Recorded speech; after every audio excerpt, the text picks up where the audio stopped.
7 principios para la predicación que conduce al crecimiento de la iglesia. Comienzo afirmando, hermanos y hermanas, que todo organismo vivo crece y se desarrolla. Cuando un organismo deja de crecer es porque se murió. Cuando un organismo deja de cambiar es porque se murió. Nosotros, los seres humanos, después que llegamos a cerca de los 20 años, ya no crecemos más en estatura, pero nuestro cuerpo sigue cambiando. Y nosotros seguimos cambiando y transformándonos mientras vivamos. La iglesia no es una cosa, es un organismo vivo. Y como organismo vivo, la iglesia viva, crece y se desarrolla. Está en continua transformación y en continuo crecimiento. El crecimiento de la iglesia es parte integral de su desarrollo. Desgraciadamente, hay personas que piensan que el crecimiento de la iglesia se ha convertido en una mala palabra. Y hay iglesias que cuando usted le habla de crecer, dice, tú lo que quieres es ser pastor de mega iglesia. Pero no estamos hablando de ser pastores de mega iglesias. Lo que estamos hablando es de ser una iglesia que pueda servir a las nuevas generaciones, donde la gente venga y conozca de Jesucristo y sean discipuladas en la fe de nuestro Señor. Y a continuación quiero presentarles 7 principios importantes, 7 principios cruciales para que nosotros, en el nombre del Señor, podamos predicar de manera que conduzca al crecimiento y la transformación de la iglesia. Comienzo con los siguientes preliminares. Cuando yo era niño, mi familia no iba a la iglesia. Y mi mamá enfermó y murió de cáncer cuando yo tenía 14 años. Y usted sabe, cuando usted no es creyente y una persona enferma de algo terminal, pues entonces usted empieza a buscar a cuántos religiosos hay. Y así fue. Pero a mi mamá le gustaba el evangelio porque mi mamá había tenido una experiencia con el Señor cuando jovencita. Y ella pidió que la llevaran a una iglesia. La llevaron a una iglesia bautista. Y claro está, a mí me arrastraron allí a los 13 años. Y me endilgaron a una cosa que yo nunca había escuchado, que se llamaba Escuela Bíblica Dominical. Y me metieron a un salón con una señora que era vecina de una tía mía. Y ella me conocía y sabía que yo era más malo que volverlo a decir. Ella de momento empieza a hablar con este lenguaje rimbombante. Y dice algo así como que Jesucristo es el sacrificio propiciatorio.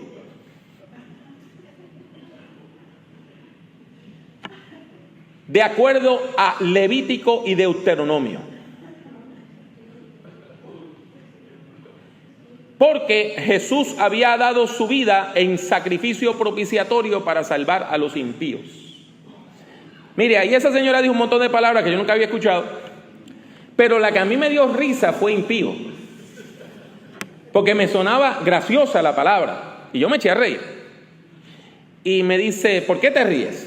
Y le digo, bueno, porque yo nunca había escuchado esa palabra. ¿Qué quiere decir? Y me dice, un impío es una persona, un pecador que va camino al infierno. Por ejemplo, tú eres un impío.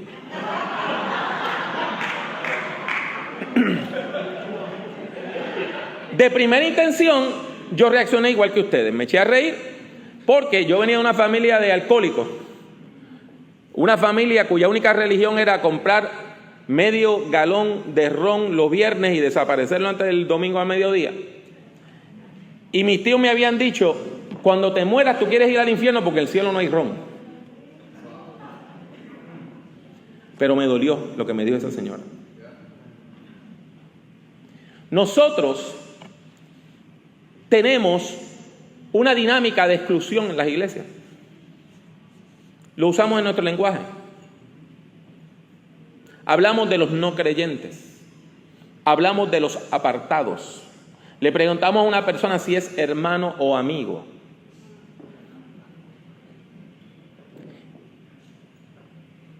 Y continuamente usamos lenguaje de exclusión. Usted lo sabe, nosotros en nuestros cultos, hermanos, ¿cuántas personas nos visitan hoy? ¿Cuántas veces? Tenemos aquí una persona. ¿Usted es miembro de alguna iglesia? No. Pues tenemos un amigo que nos visita. No es un hermano. Y entonces mire la experiencia que le pasó a una estudiante mía. Ella es maestra en Puerto Rico y va a una reunión del distrito escolar donde hay maestros de varias escuelas. Y ella va con un grupo de su escuela, donde habían 4 otras maestras y un maestro. Usted sabe que en Puerto Rico los maestros de escuela pública brillan por su ausencia. Pues, ¿qué pasa? Cuando ella entra, se encuentra a otro maestro de otra escuela que era cristiano. Y le dice, Dios te bendiga. Y el muchacho que andaba con ella le dice, frente al otro, dice, cuando tú me saludaste me dijiste hola. A él le dijiste que Dios te bendiga. ¿Qué pasa? ¿Tú no quieres que Dios me bendiga a mí?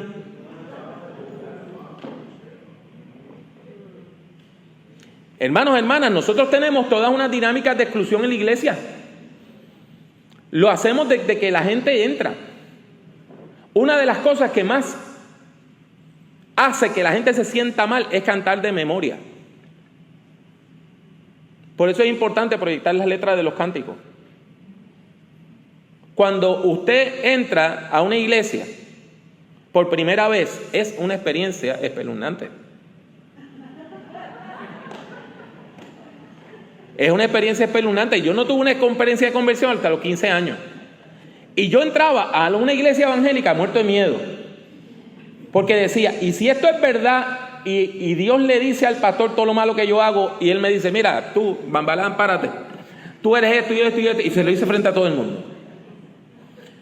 Cuando uno no es creyente, uno va a la iglesia con una sola agenda. Hoy yo no me voy a convertir. Hoy yo no voy a pasar al frente. Pero usted sabe lo que es usted llegar a una iglesia y sentir que le dan de codo, que le dan de codo, que le dan de codo, que no hay un programa. De momento la gente, hermano, vamos a cantar Cristo es la peña. Cristo es la peña de oro. Y usted callado porque usted no sabe la letra. Hermano, es una situación grave. Porque nosotros continuamente estamos echando a la gente fuera de la iglesia. Y entonces, el problema más grave es cuando don Venancio se convierte en el líder principal del laicado de la iglesia. ¿Usted conoce a don Venancio? ¿Usted conoce a don Venancio? Don Venancio es un hombre que tiene 94 años, llegó a la fe a los 30. Eso quiere decir que lleva 64 años en la iglesia. Para él, cualquier persona menor de 60 años es un niño que no sabe lo que está haciendo. Don Venancio entiende que todo tiempo pasado fue mejor. Y don Venancio se opone radicalmente a todo lo nuevo. Don Venancio ve a un joven leyendo la Biblia en el celular y no entiende eso. Y como don Venancio piensa que en el internet nada más hay una cosa, pornografía. Pastor, mire, estos muchachitos están viendo pornografía en la iglesia, por los teléfonos. Y están leyendo la Biblia. ¿Verdad? Tenemos una gran división generacional en la iglesia. Las personas nacidas antes del 65 forman parte de 2 generaciones. Los constructores, que son los que hicieron las grandes instituciones, y los baby boomers, que los baby boomers corrieron hasta de capota. Porque los baby boomers hicieron de todo. Los baby boomers nacieron en el tiempo después de la Segunda Guerra Mundial hasta el 65. Ese fue el tiempo del amor libre, de la liberación de las drogas, de los hippies. Ese fue el tiempo de la liberación del divorcio. Ese fue el tiempo donde la gente empezó a decir, yo tengo que buscar mi felicidad. Y los hijos se lo dejaron a los abuelos mientras ellos estaban buscando su felicidad. ¿Verdad?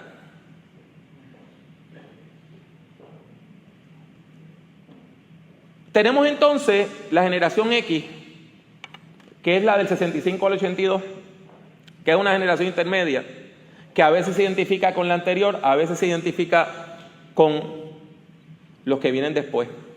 Tienden a ser más conservadores que sus padres, tienden a divorciarse menos que sus padres, tienden a usar menos drogas y alcohol que sus padres, Pero ahora están bregando con que sus padres llegaron a los 65, 70, 75 años y ahora son viejos que quieren llegar al cielo.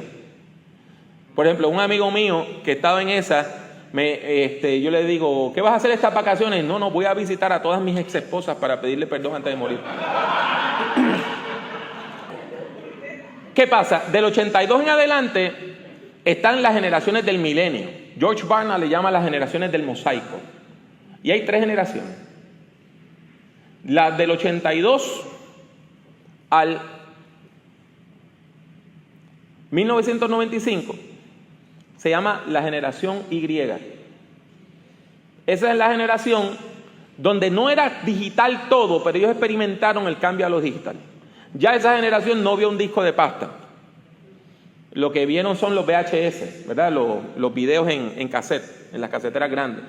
Ya ellos podían decir, grábame el programa para verlo más tarde. Ya ellos cuando tenían 15 años, 10 años, 15 años, ya habían computadoras. En el 1995 se inventa el Internet como lo conocemos hoy. El Internet existe desde los tiempos de la Segunda Guerra Mundial, pero nada más se utilizaba para cuestiones militares y cuestiones de gobierno. Y yo sé que la gente ridiculizó a Al Gore, pero Al Gore inventó el Internet en el sentido siguiente.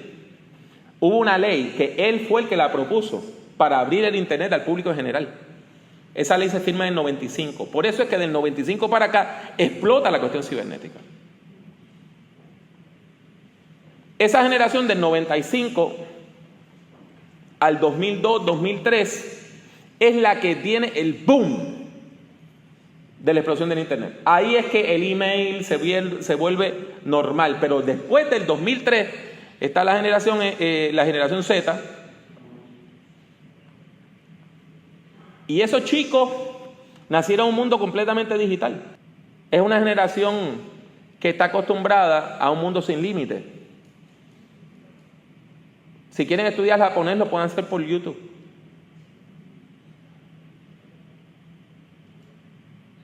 Esta generación no distingue entre lo virtual y lo presencial. Cuando una persona de las generaciones del milenio le dice, hablé con Paquito, eso quiere decir que le mandaron un mensaje por Snapchat, que estaba jugando Word with Friends y mandaron un mensaje, que fue por Messenger, que se lo encontraron en un café, hablaron cara a cara. Si usted me pregunta a mí y yo digo, hablé con Samuel Pagán, fue porque me lo encontré cara a cara o hablé por teléfono. Para mí, mandar un mensaje de texto no es hablar, porque yo soy de otra generación. Nosotros en la iglesia tenemos todas las generaciones. Y nunca habíamos tenido tantas generaciones en la iglesia. Porque hoy la gente dura más que nunca, y los evangélicos más. Porque los evangélicos no se conservan en alcohol, hermano. Eso es bien sencillo. O sea, ayer yo fui al médico. ¿Usted fuma? No. ¿Usted toma bebidas alcohólicas? No. ¿Usted usa drogas ilegales? No. ¿Qué edad tiene? Le digo, voy a cumplir 57 años. Me dice, ¿usted no parece de 57 años? Pues claro, porque no me he dado la mala vida. Pues ¿qué pasa? Nosotros tenemos gente de 90 años en la iglesia y tenemos bebés. Lo menos que necesitamos es una lucha de poder en la iglesia. ¿Ok? Porque, y por favor, no quiero que ninguno de los pastores y pastoras aquí tengan de un desorden postraumático. Pero usted sabe, usted acaba el culto estuvo precioso. Y viene don Venancio. Pastor, ese sonsonete que usted tiene aquí, ese ruido, esa música, eso no, mire, ¿dónde están los himnos pentecostales de ayer? Eso sí que eran palabras de Dios. Entonces, no voy a pedir que levanten las manos, pero ¿sabe quién es el hermano que más sufre? ¿Cuántos de ustedes son puertorriqueños aquí? Levanten la mano. Ok, pues mire, lo voy a decir de bilingüe. En Puerto Rico, cuando usted busca a alguien, es la persona que carretea a alguien, que no tiene auto, pues ya está muy viejito para guiar, usted lo busca y lo lleva a la iglesia, ¿verdad? Eso le llaman dar pon. dar un ride, ¿verdad? El que más sufre es el que le da pon a don Venancio. Porque don Venancio llega a la iglesia criticando a todo el mundo y sale criticando todo, ¿verdad? Porque todo tiempo pasado fue mejor. Entonces se queja, él dice que el pastor es un muchachito, que lo acaban de mandar, que no tiene nada que ver con los grandes pastores del ayer. Entonces, ¿qué pasa? Tenemos guerras de adoración en la iglesia. Tenemos guerras por el internet, el uso del internet en la iglesia. Personas que se molestan cuando ven a alguien usando el teléfono en la iglesia, porque piensan que está jugando. Yo estuve pastoreando hasta diciembre del año pasado. Yo predicaba y mientras estaba predicando estaba recibiendo mensajes de texto. ¿Por qué? Porque transmitíamos el culto en vivo por internet. Gente diciendo, pastor, desde Barcelona, oren por mí. Barcelona, España. Gente escribiendo, estamos conectados de Pensilvania, pastor. Un hermano en Ohio, estamos retransmitiendo el culto en vivo por una emisora cristiana aquí.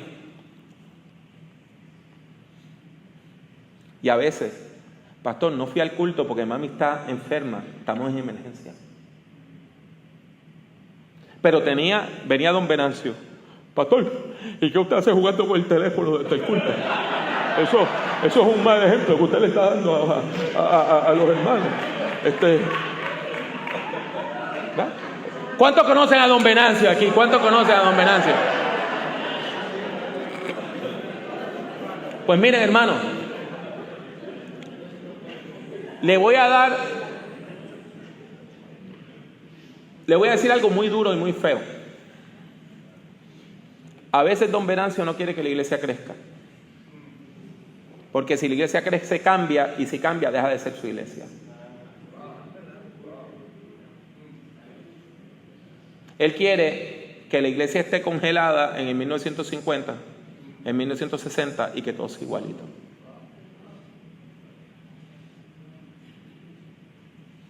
Y don Venancio está equivocado en eso. La iglesia tiene que hacer lo posible para alcanzar a la nueva generación. Yo le voy a dar ahora rapidito 7 principios que le pueden ayudar a usted a ser un predicador más efectivo en estos tiempos posmodernos y alcanzar sobre todo a esas generaciones del mosaico, del milenio, que son tan importantes. El primer principio que le voy a dar es el principio de la fe. Y el principio de la fe dice lo siguiente. Recuerde que lo puede acceder a mi página. Solo una persona con una fe viva puede comunicar el evangelio de manera efectiva. Usted para predicar necesita una fe viva. Usted necesita vivir la fe. Tiene que ser una persona que busque de Dios, una persona piadosa. Esto no es un trabajo. Esto es una vocación, es un llamado que Dios hace. Y usted tiene que dar de lo que ha recibido. ¿Qué dice el evangelio? Lo que hemos visto y oído. Dice Primera de Juan. Y palpado con nuestras manos. De eso es que le vamos a hablar. O sea que nosotros vamos a hablar de una experiencia de fe profunda que hemos tenido.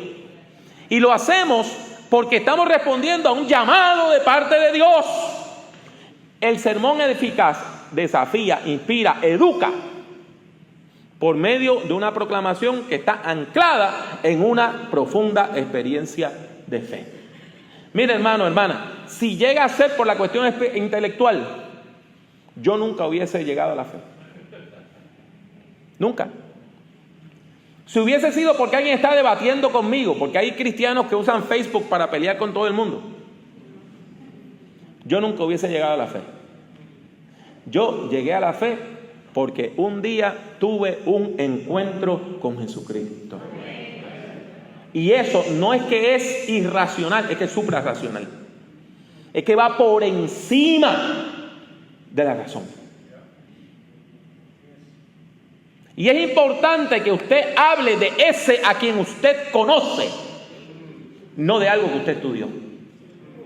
Y usted sabe la diferencia claramente cuando una persona está hablando del Dios que conoce o que está hablando del Dios que consiguió algún tipo de información en un diccionario bíblico. Segundo principio, el principio de la comunicación. El principio de la comunicación dice lo siguiente: cada domingo es el primer domingo de alguien en la iglesia. No se olvide de eso. Cada domingo es el primer domingo de alguien en la iglesia. Nosotros en la iglesia necesitamos cambiar nuestra manera de trabajar. En la iglesia que yo pastoreaba, la experiencia de adoración empezaba porque la iglesia está bendecida con 10 cuerdas de terreno y tiene un estacionamiento que acomoda más de 200 autos. Y teníamos un carrito de golf. Y si una persona se estacionaba muy lejos, llegaban los hermanos del carrito de golf y lo llevaban hasta la puerta. Mucha gente me dijeron: pastor, desde que yo me subí a ese carrito de golf, yo dije, esta es la iglesia para mí. Porque usted sabe la experiencia de cuánta gente llega a una iglesia y son ignorados. Usted entra y los diáconos están, mira, como te estaba diciendo, pues, no, que la nena mía, nadie le da un papel, nadie le da un folleto, nadie le da nada. Si llegan con niños no saben dónde llevarlos. Se sientan y a veces tienen la mala suerte de se sientan en el asiento de don Venancio. Y don Venancio llega y los mira mal y le dice, esa es mi silla, ¿sabes? Así que se me mueve ahora mismo. Esa persona no quiere volver a la iglesia. Pero no solamente eso, sino que nosotros empezamos a hablar en jerga evangélica. Y empezamos a hablar de Levítico y de Deuteronomio. Mira, esa varona que está ahí, ¿qué es una varona? Yo tenía una hermana que nos llegó a la iglesia, católica de toda la vida, y tuvo una experiencia de fe, y en 2 años ya era diaconisa, una mujer excepcional. Un día viene bien triste y me dice, ay pastor, le tengo que decir algo. ¿Qué pasó? Me dice, es que yo fui a la célula el jueves y para mí el servicio estuvo extraordinario. ¿Qué pasó? Pero creo que al hermano fulano no le gustó. ¿Por qué usted dice eso? Porque cuando acabó el culto dijo que el culto había estado terrible. En el lenguaje pentecostal puertorriqueño, decir que un culto estuvo terrible quiere decir que estuvo muy bueno. Usted sabe, usted ha escuchado a su hermano, pastor, hubo una bendición terrible. Usted lo ha escuchado, ¿verdad? Ella estaba confundida porque nosotros hablamos en una manera extraña, pero peor es lo siguiente. En la predicación, ¿sabe lo que esto quiere decir? Usted tiene que explicar todos los conceptos que encuentre. Usted no puede dar por sentado que la gente conoce la Biblia. Y déjeme explicarle por qué. Si usted nació antes del 65, de niño usted fue a alguna iglesia, católica o protestante. Por lo regular, el 80-90% de la gente. Las iglesias evangélicas crecieron en Puerto Rico, en América Latina, porque la gente venía preevangelizada. Habían ido a catecismo, habían hecho primera comunión, allí les enseñaron que había un Dios, Padre, Hijo, Espíritu Santo, una Biblia, salvación, pecado, todo eso. Dejaron de ir a la iglesia. Cuando nosotros les hablamos, esa gente respondieron. Las generaciones del milenio han sido criadas 7 de cada 10 en hogares donde nunca se ha ido a la iglesia. 7 de cada 10 personas menores de 35 años se han criado en hogares donde nunca han ido a una iglesia. Nunca. Ellos saben de Jesús lo mismo que saben de Buda. Los que más saben son los que han visto películas sobre Jesús o películas sobre Moisés. Y algunos que han visto de esas películas nuevas sobre Moisés y Noé han aprendido lo que no es.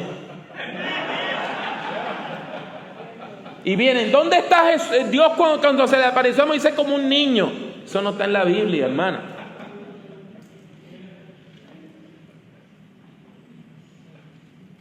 Por lo tanto, usted tiene que adoptar eso. Yo adopté eso los últimos 3 años en mi ministerio. Y mi predicación fue mejor. Y los jóvenes me entendían mejor. Y los adolescentes me entendían mejor. Y las visitas me entendían mejor. Si yo decía redención, hay que pegar el freno. Tengo que definir redención. Si yo decía pecado, tengo que definir pecado. Si yo decía, Pablo dijo, ¿qué Pablo? Tengo que hablar de que hubo este personaje histórico en el Nuevo Testamento llamado el apóstol Pablo. Mire, le toma a usted 2 minutos más. Pero tiene que definir las cosas, porque cada domingo es el primer domingo de alguien. Tercer principio. El tercer principio es el principio de la atención. ¿Están listos? Mire la pantalla. Yo quiero que usted me lea a viva voz, todos ustedes, que me lean la primera línea de la próxima diapositiva. ¿Listo? Mire, si un insecto color blanco se para en una pared blanca, usted no lo ve. Si el insecto es rojo brillante, usted pasa la vista y lo nota. Lo mismo pasa en la predicación. Si usted va a decir algo interesante, algo importante, tiene que decirlo con pasión. Tiene que decirlo de una manera que sea llamativa. Pero usted sabe lo que es cuando usted llega a una iglesia que la batería la tienen en rojo todo el tiempo. Usted sabe que usted tiene el teléfono celular y cuando le sale la batería en rojo porque le queda casi nada. Y usted llega a una iglesia. Hermano, que Dios les bendiga. ¿Cuántos tienen gozo en su corazón hoy? Yo siento el gozo del Señor. Amén. Es un gozo tan grande.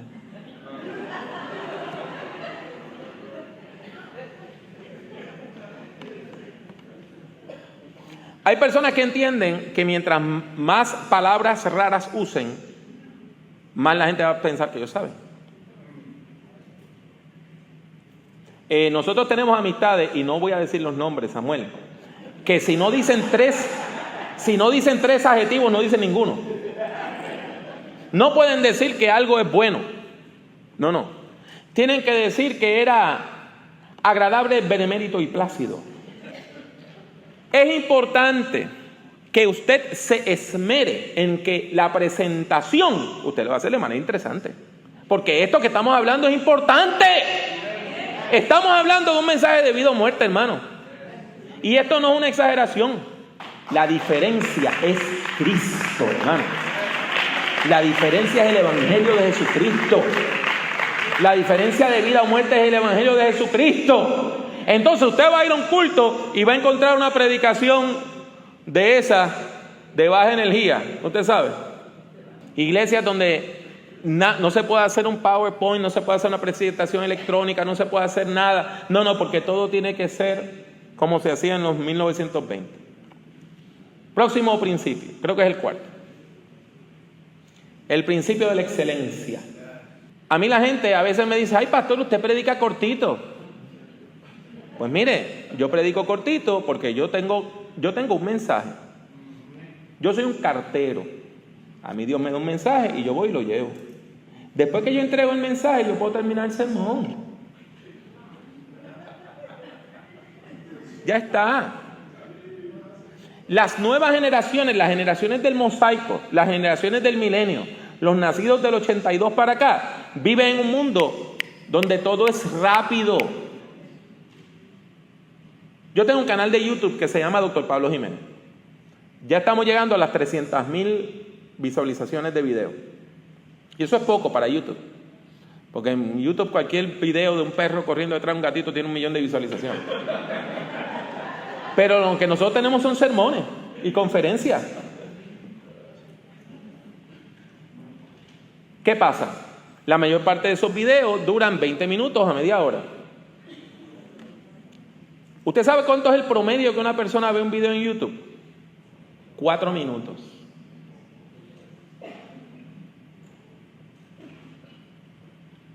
Los videos míos, en promedio, la gente los ve de 6 a 7 minutos, casi el doble. Pero esta es una generación que no está acostumbrada a prestar atención por 1 hora a nada. Entonces, usted tiene que discernir, hermanos y hermanas, lo que Dios está haciendo. Una vez, los jóvenes de la iglesia que yo pastoreaba hicieron una campaña excelentísima. El tema era precioso. Ellos dibujaron una licencia de manejar, pero era el carnet de identificación de cristiano.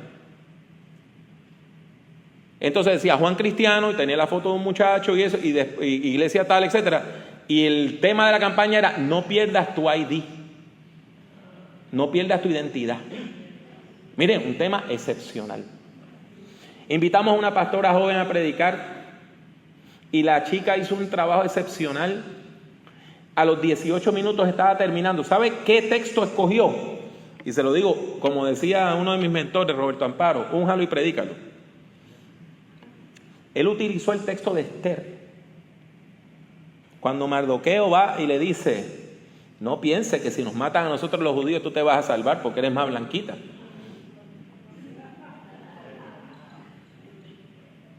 Si Dios te puso aquí, es para que tú hagas algo en esta hora de crisis. Recuerda quién tú eres, recuerda tu identidad.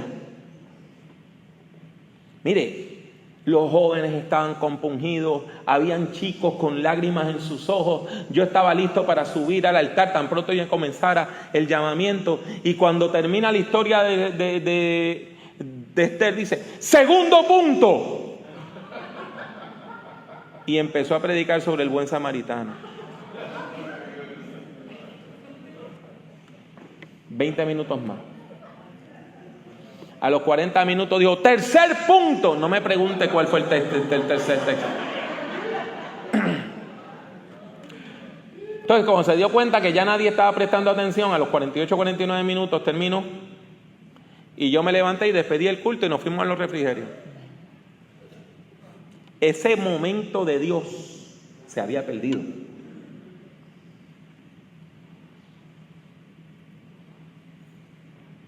Es importante que usted entienda que hay que discernir, y lo excelente no tiene que ser largo, sobre todo para alcanzar las nuevas generaciones. Próximo punto: el principio de la transformación. Y este se lo voy a explicar yo. El principio de la transformación. La mera transmisión de información no conduce a la transformación. Se lo voy a volver a repetir. La mera transmisión de información no conduce a la transformación. Muchos de nosotros hemos ido a un restaurante de buffet. Y a veces uno dice: oye, pero si uno se puede comer todo lo que quiera, ¿cómo esta gente hace en plata? Bien sencillo, porque usted come hasta que se llena. Después que usted se llena no puede seguir comiendo. Pues ¿qué pasa? Sus sermones, hermanos y hermanas, deben tener una idea principal nada más. Una nada más. Ah, pero me enseñaron que los 3 puntos, sí, pero los 3 puntos son aspectos de esa idea, no son 3 sermoncitos. No haga lo que hizo esta chica, que después que terminó de predicar de Esther, empezó 2 sermones más. Pero pastor, si tengo 5 ideas que decir, pues predique 5 sermones. Haga una serie. Mire, yo vengo enseñando predicación desde el 1986. Y desde el 1986 yo le vengo diciendo a la gente que se puede predicar en series. Pues ahora que los pastores de la mega iglesia, Andy Stanley, Rick Warren, están predicando en series, ahora se puso de moda. Eso yo lo vengo predicando, enseñando hace más de 30 años. Pero si usted le dice a la gente: le voy a dar 7 principios hoy, la gente va a recordar el primero, el último o el más interesante. Nadie va a recordar los 7 principios. Si usted tiene 7 principios, hágame 7 sermones. Y predíqueme uno cada domingo. No se preocupe, el próximo domingo no va a llegar tarde. El próximo domingo vienen 8 días. Si usted prepara una serie interesante, puede hacer hasta un afiche de la serie. Puede hacer un arte para la serie. Puede hacer una serie de estudios bíblicos para esa serie. Y va dosificando las cosas. Pero usted sabe lo que es cuando una persona no se calla. Pues lo están experimentando ahora mismo, ¿verdad? O como una vez que, después te digo quién fue, en la iglesia que yo pastoreaba, una persona después de media hora de estar predicando dice: habiendo concluido la introducción, vamos al sermón. Media hora después. El hecho de que usted esté diciendo cosas importantes no quiere decir que la gente ya lo pueda asimilar, sobre todo los nuevos creyentes. Los jóvenes preferirían que usted hiciera un sermón cortito que tuviera una buena enseñanza que ellos pudieran recordar, porque mire, esto no está en la presentación, así que escríbalo. Usted va a transmitir una idea teológica con su sermón. Teológica quiere decir sobre Dios.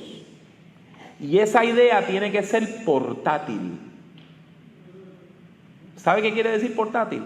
Que yo me la puedo memorizar y llevármela en la mente y en el corazón. Necesitamos darle a la gente ideas en lenguaje sencillo. ¿Entiende?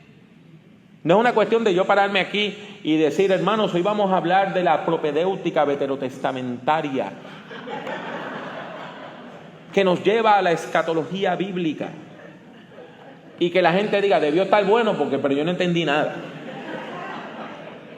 Usted tiene que dosificar las cosas de manera que la gente la entienda poquito a poco. Próximo, el principio de la solidaridad.